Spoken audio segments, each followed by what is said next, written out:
आज का 9वां दिन विपश्यना साधना में। तो 9 दिन की यह साधना अब हमें एक गहरे मोड़ पर ले आती है, जहाँ केवल अभ्यास नहीं बल्कि समझ सबसे महत्वपूर्ण हो जाती है। इन 9 दिनों में हमने क्या सीखा? सिर्फ आंखें बंद करके बैठना नहीं, बल्कि अपने आप को देखना सीखा है। यह साधना कोई कर्मकांड नहीं है, यह जीवन जीने की कला है। अगर इसका प्रभाव हमारे व्यवहार में नहीं दिखा, तो सिर्फ यह एक धार्मिक क्रिया बनकर रह जाएगी। तो यह साधना हमें क्या सिखाती है? यह साधना हमें यह सिखाती है कि हम अपने जीवन के दर्शक बने, अपने भीतर की सच्चाई को देखें, चाहे वह कितनी भी कड़वी क्यों न हो।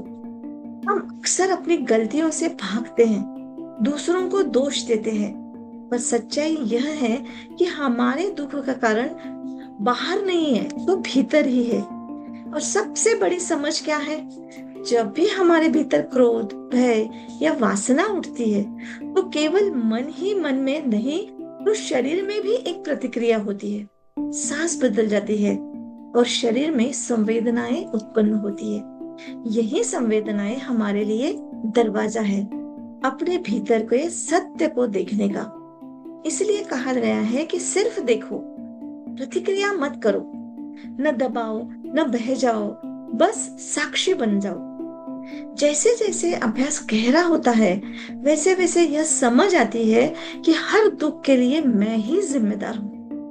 पहले हम कहते थे कि उसने मुझे दुख दिया, फिर समझते हैं कि हाँ, आधा वह आधा मैं। लेकिन अंत में यही अनुभव होता है कि पूरे 100% यानी पूरा 100% मैं ही जिम्मेदार हूँ। तो प्रज्ञा क्या है? प्रज्ञा का अर्थ है हर चीज को अनेक दृष्टिकोण से देखना। जब हम केवल एक पक्ष से देखते हैं तो भ्रम पैदा होता है, लेकिन जब भीतर उतर कर देखते हैं तो सत्य स्पष्ट हो जाता है।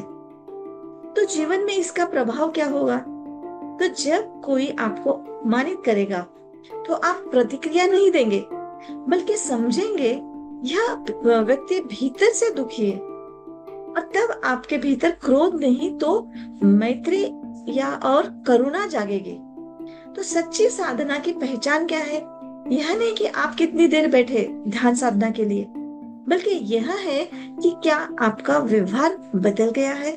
क्या आपके भीतर शांति बढ़ रही है? क्या आप प्रतिक्रियाओं से मुक्त हो रहे हैं?